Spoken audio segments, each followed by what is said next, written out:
마한구 선거구 기호 3번 국민의당 곽선우 후보님의 사회복지 정책 공약 발표를 진행하도록 하겠습니다. 후보님 부탁드리겠습니다.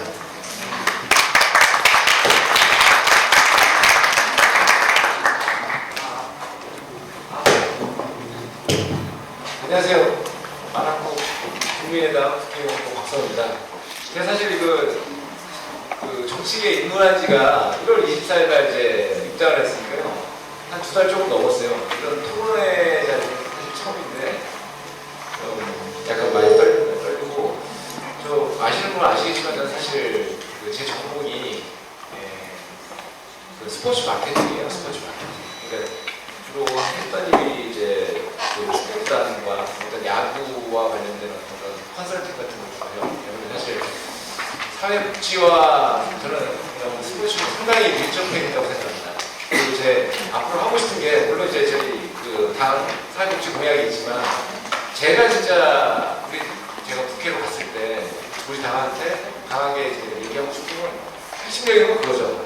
스포츠로서 사회복지 어떤 정책을 저는 상당히 중요한 부분으로 좀 2차 이런 식으로 들어간 걸 구상을 하고 있습니다. 하지만 저희 당에서 지금 사회복지와 관련되어서 내놓은 공약이 있죠. 아시는 분들은 아시겠지만 저는 어쨌든 국민의당 당원이고 그리고 스포츠 미래위원장으로서 저희 국민의당이 추구하는 그런 사회복지 공약을 충실히 따르겠습니다. 충실히 따르고 현실성 있는 부분을 적극적으로 할 것이고 약간 좀 현실성이 없다 이런 부분들은 그런 부분에 대해서 최대한 좀 어떤 어려움을 우리 사회복지와 관계된 분들한테 이해를 시키고 좀 약간 수정을 하는 그런 일을 해보고 싶습니다. 저희 국민의당 같은 경우는 아시다시피 실천과제 1로 의료비 부담 완화를 지키면서 실손 의료보험료를 인하하겠다.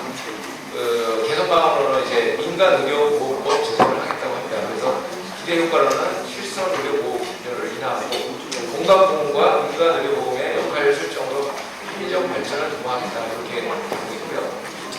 그리고 두 번째 이제 지역가입자 건강보험료 부담을 완화하기 위해서라고 하는데 저도 이제 작년까지 상당히 있다가 잠깐 4일 늦게 저희 법무법의 일본으로 변호사를 등록하는 과정에서 4일 늦었다고 지역보험료가 무려 9만 원 넘게 나오더라고요. 그러니까 지금 독촉하라고 독촉장을 하는데 건강보험료 지역가입자 요금 자체가 상당히 좀 부담스러운 사실입니다. 그리고 간호 간병 서비스 제도를 조기 확대하여 국민 의료비 부담을 덜어드리는 것이 저희 국민의당 공약입니다. 공약이라고 간호 간병 통합 서비스 확대를 위한 교육 프로그램 고용을 개발하고 그리고 간호 간병 통합 서비스 조기 확대를 시행할 것입니다. 그래서 대국민 의료비 부담 경감 및 의료의 질을 개선하고 재원 일수 및 의료비 감소를 추진할 것입니다. 그리고 믿고 찾을 수 있는 질 좋은 공공보건 의료시설과 서비스를 확충할 것입니다.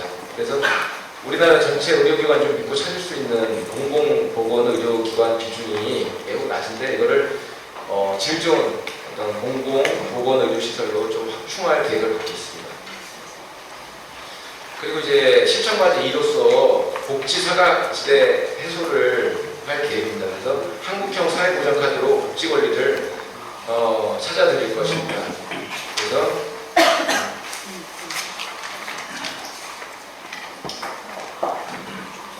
전 국민이 어느 곳을 방문하든지 고용보험, 그리고 취업정보, 건강보험, 산재보험, 국민연금, 기초연금, 긴급복지 등 각종 사회보장급여의 원스톱 서비스를 제공하기로 했습니다. 그리고 국민연금 구조개혁으로 모든 국민이 국민연금을 받을 수 있도록 할 것입니다. 그래서 1가구 1연금 시스템을 1소득자 1연금 체계로 구조개혁을 할 계획입니다. 그래서 어떤 가입자 구조를 좀 단순화시키고요. 그리고 경력 단절 여성 제도권을 경력이 이제 단절된 여성들을 제도권에 흡수해서 국민연금 사각지대를 해소할 계획을 갖고 있습니다. 그리고 이제 인구 5천만 프로젝트를 저희가 이제 진행할 계획이거든요. 놓치지 않고 출산휴가와 육아휴직을 보장할 것입니다.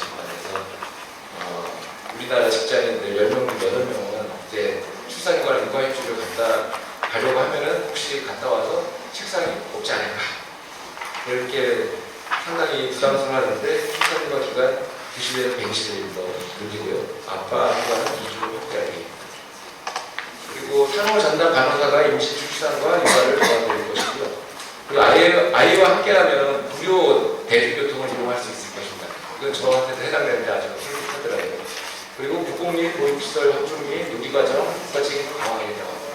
어쨌든 제가 지금 우리 당의 공약을 이렇게 얘기를 했는데 이 부분에 대해서 현실성 있는 거 제가 적극 추진하겠습니다. 그리고 그 여러분들의 의견을 최대한 반영해갖고요.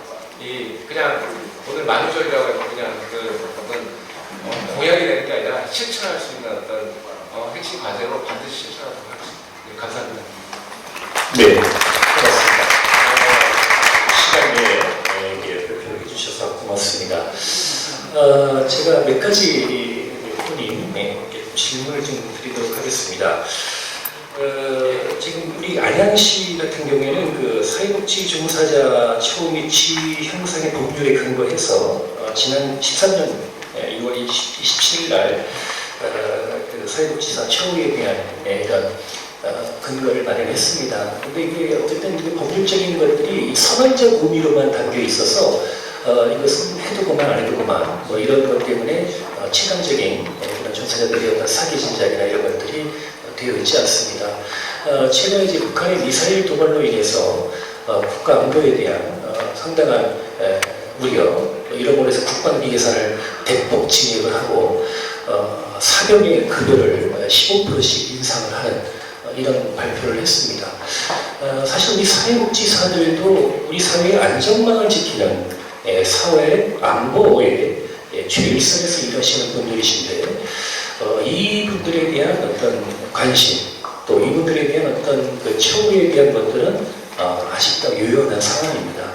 오늘 이 자리가 우리 안양시 사회복지사협회 회원분들 계시기 때문에 혹시 후보님께서 이 사회복지 처우 등에 관한 진영상을 향한 후보님의 어떤 그 관심 또 이런 그 생각은 어떤지 한번 좀 듣고 싶습니다.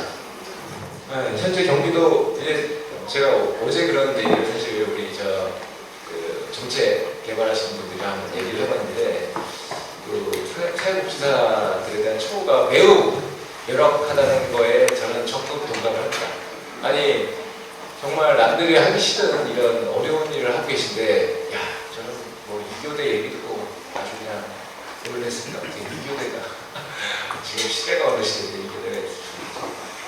그리고 지금 뭐 어떤 사회복지 전담 공모가 민간부도 사회복지사하고 하는 일은 같은데 또 그런 처우에 대해서도 차이가 있다는 거를 알게 됐어요.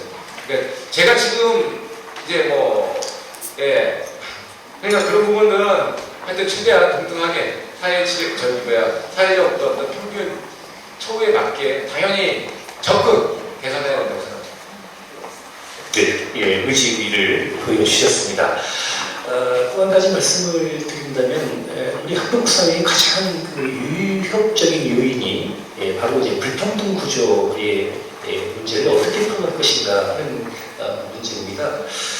여러 가지 아직도 이 그 빈부 격차의 문제가 아니라 소득 격차로 인한 여러 가지 불평등 이건 뭐 경제뿐만 아니라 뭐 고용 뭐 이런 모든 측면에서 이런 우리 불평등이 구조가 되어지는데 이 불평등 해소를 위해서 만약에 후보님께서 국회의원이 되신다면 어떠한 정책적인 그런 노력들을 하실지 한번 좀 듣고 싶습니다.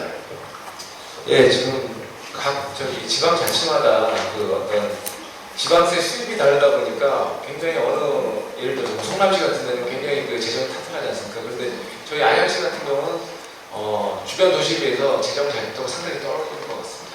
그럼 그렇다고 한다면은 당연히 그 복지는 보편적 복지여야 된다고 생각해요. 근데 잘 사는 그런 어떤 성남시 같은 경우는 복지 어떤 혜택이 굉장히 많이 돌아가고 근데 약간 좀 재정적으로 어려운 저희 안양시 같은 경우는 좀 상대적으로 뭐 돌 들어가다 당연히 국비전을 어떻게든 끌어오는 것이 국회의원이 할 일이라고 생각합니다. 예, 이 정도 드리겠습니다. 네. 뭐 질문 자체가 좀 너무 강범위하다 보니까 간략한 말씀을 해주셨는데요. 후보님의 공약을 이제 보면 두드러지는 것이 이제 출산 문제, 그다음에 이제 보육시설의 확충, 교사의 질 향상 이런 내용들이 좀 언급이 되어 있습니다. 최근에 그 아동 학대와 관련해서 온 국민을 경악하게 하는 사건들이 연달아 발생을 했습니다.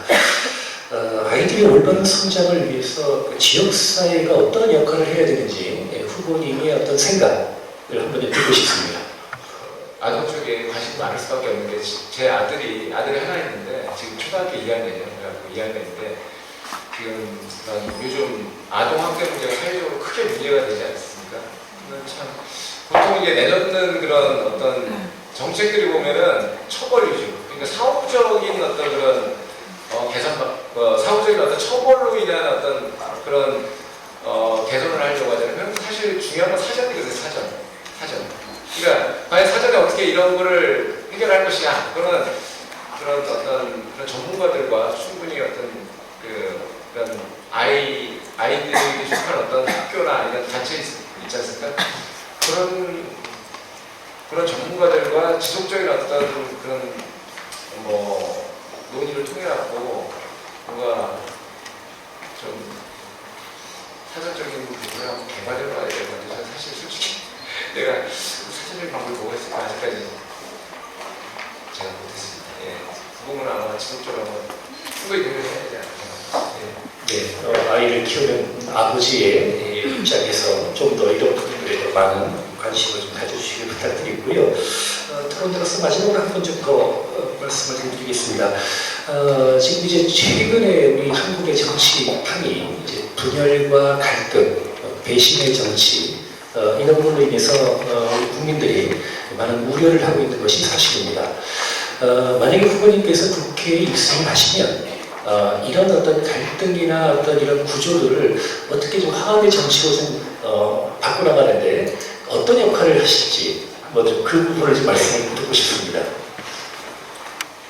예, 사실 우리나라 정치가 그 사회를 통합하고 그리고 어떤 그 공정 분배를 하고 서로 간에 신뢰와 어떤 신뢰가 쌓일 수 있도록 많이 노력을 해야 되는데 사실 우리나라 정치는 그러지 아니하고 내 편, 이 편 나눠서 자기의 어떤 편을 홍보해서 자기의 어떤 권력을 유지하려고 하고 이러다 보니 사회가 점점 어떻게 보면 분열화되고 서로를 믿지 못하는 옛날에 그 올해 그 응답하라 1988 이렇게 인기를 끌었다는 건 뭐냐면 옛날에는 안 그랬거든요. 저희 그 초등학교 다닐 때는 옆집에서 그냥 같이 자기도 하고 막 서로 의사소통 많이 하고 같이 놀러 다니고 근데 지금 사회가 점점 쌍막해지면서 저는 옆집 아줌마 덕을 좀 봅니다.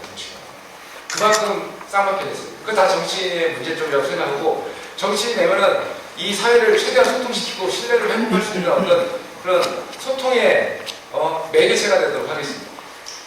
네, 소통을 위한 강요 역할을 하시겠다고 하셨습니다. 자, 그러면 시간 관계상 많은 질문을 드릴 수 없고요. 우리가 한번 후보님께서 미처 아까 발표하지 못하신 내용과 이 질문들을 좀 종합해서 한번 마무리 발표를 한번 좀 해주시면 좋겠습니다. 5분 시간 드리도록 하겠습니다.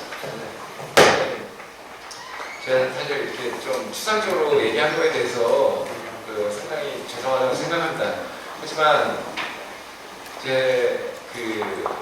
중요한 거는 이게 입이 아니거든요. 정치인들이 욕먹는 게 사실 말만 번듯하게 하잖아요. 저는 그렇게 생각하는데 이제 중요한 건 뭐냐면은 말하는 게 중요한 게 아니고 바로 소통입니다. 소통. 많이 들어야 돼요. 일단. 좋은 정치인이 되려면 이제 많이 들어야 된다고 생각해요. 자기가 모든 그런 어떤 전반적인 그런 분야의 전문가가 될 수는 없잖아요. 그럼 결국은 좋은 정치인이 되기 위해서는 많이 들어야 된다는 거죠. 저는 사실 오늘 제가 얘기하려고 온 건 아니에요. 여러분들이 과연 무슨 문제점을 갖고 있는지 좀 듣고 싶었는데 이게 듣는데 상당히 한계가 있네요. 앞으로 제가 듣겠습니다. 앞으로 들을 테니까 많이 얘기해 주세요. 얘기해 주면 제가 하여튼 적극 우리 사회를 진짜 사회 복지 측면에서 조금 좀 제가 공헌할 수 있도록 적극 반영하고요. 그리고 우리 안양시의 복지 수준을 최대한 높일 수 있도록. 그래서 안양이 무슨 뜻인지 아시죠? 안양시. 제가 안양을 너무 사랑해요. 안양에서 태어났는데 육동에서 태어났는데 안양이 그 불교의 원다, 금강이라는 뜻이죠. 여기 안양시가 바로 금강시예요. 천국시도. 근데 사실 저희 안양이 뭐 누가 동감하겠어요? 천국이 생각이라고. 그러니까 중요한 건 이제 더 좋은 모습으로 이제 노력하는 게 중요하거든요. 그래서 제가 안양을 너무 사랑하는 안양 시민으로서 한번 열심히 노력하고 있습니다. 그 중에서 제일 중요한 거는 우리 사회 복지라고 생각하고요. 그러니까 그러려면 여러분들이 저한테 많이 이렇게 얘기를 해주시고 요구를 하셔야 됩니다. 그리고 제가 솔직하게 한 번 더 얘기할게요. 그래서 뭐 돌려서 말하는 스타일은 아니고 여러분의 문제를 해결하시려고 하면 여러분들도 나서주셔야 돼요. 저는 제가 스포츠 전문가로서 있다가 갑자기 국회 들어가니까 사람들이 왜 뭐 정치적 야심이 갑자기 생겼냐 이렇게 얘기하시는데 저 정치적 야심이 생겨갖고 전 국회에 들어가려고 하는 게 아니라 저는 제가 스포츠 일을 너무 하고 싶은데 작년에 성남FC 일을 이제 그만두게 됐어요. 대표이사직을. 그럼 과연 뭐를 할까 이렇게 찾던 중에 갑자기 안철수 대표께서 이제 창당선을 하시더라고요. 아, 내가 진짜 스포츠계에서 일하고 싶은 게 너무나 많았는데 이번에 국회에 가서 그동안 스포츠계 어떤 비리도 개혁하고 그다음 필요한 법안도 발의하고 스포츠 산업을 한번 발전시켰는데 일을 한번 해보고 싶다 이런 생각이 들어갖고 이제 정치계에 입문하게 됐습니다. 여러분들도 마찬가지라고 생각해요. 저한테 아무리 얘기해도 여러분이 직접 나서서 여러분의 문제를 해결하는 거 반도 못합니다 제가. 그러니까 여러분의 문제, 우리 사회복지의 문제를 해결하고 싶다고 이렇게 강하게 어떤 그런 열정을 가진 분들 여러분이 나서셔야 돼요. 그러니까 정치인들 데리고 와서 이렇게 토론하는 거 물론 이제 좋습니다. 좋은데 근본적인 문제를 해결할 수 있는 데는 한계가 있다는 거죠. 저는 여러분들한테 얘기하고 싶은 건 그렇습니다. 우리의 문제는 우리가 나서야 됩니다. 남들한테 의지하지 말고. 그러니까 물론 이제 제가 최대한 도와드릴 거긴 하지만 여러분들도 좀 의지를 갖고 열정이 있고 용기가 있으신 분들은 직접 나서주셔서 우리의 사회복지 문제를 한번 해결했으면 좋겠습니다. 예, 이상입니다. 감사합니다. 선풍의 전제 조건은 경청이다 이렇게 말씀하시면서 많이 듣는 후보가 되겠다 이렇게 말씀하셨습니다. 마지막으로 또 행동하는 사회복지인이 되달라는 또 부탁까지 해주셨습니다. 자, 이제 우리 플로우에서 한두 분 정도 지금까지 이제 공약 발표와 토론 내용을 들으시고 혹시 더 추가적인 질문을 듣기 원하시는 분들은 손을 들어주시면 마이크를 드리겠습니다. 네, 반갑습니다. 저는 안양 YWC에서 활동하고 있는 이규숙이라고 합니다. 궁금해서 여쭤보고 싶은데 스포츠 산업을 발전시키고자 국회에 입성하시고자 하시는 이제 그 의지를 봤고요. 네, 그 안양시 지역을 위해서 그런 그 입성하신 후에 그 업무와 뭐 활동으로 안양시를 위해서는 어떤 계획을 갖고 계신지가 궁금하고, 아까 경청을 많이 하셔야 된다라고 말씀하셨는데 지역에 있는 시민사회단체가 많이 있고 저희 지역에 지금 복지관들이 굉장히 많이 있거든요. 이런 협회 관련해서 그런 기회를 가지셨었던 경험이 있으신지 두 가지 여쭤보고 싶습니다. 두 번째 질문은 너무 명확하기 때문에 경험 없습니다. 저는 모르겠어요. 오늘 처음입니다. 네, 경험이 전혀 없고요. 저는 이제 스포츠 산업과 관련되었고 우리 안양시에 어떤 그런 정책을 좀 하고 싶으냐면요. 일단 생활체육 저변을 좀 확대하고 싶어요. 그러니까 지금까지 우리나라의 문제점이 뭐냐면은 엘리트 위주였다는 거예요. 스포츠가 엘리트 위주로 되다 보니까 왜냐면 그럴 수밖에 없는 게 예전에 그 산업화 시절, 산업화 때 80년대, 90년대도 마찬가지고 그런 커다란 올림픽이라든지 아시안게임이라든지 이런 거기서 이제 좋은 성적을 거두려 해서 우리의 대한민국이라는 어떤 브랜드를 외국에 알리고 그리고 국력을 막 과시하고 이런 걸로 이렇게 많이 써요. 그러니까 정치적으로 많이 이용된다는 거죠. 근데 저는 이제 생활체육 저변을 예를 들면 그런 거죠. 초등학교 3학년 무조건 수능 다 시켜야 돼요. 왜? 그건 생명과 관련돼요. 그리고 나중에 더 해야 되죠.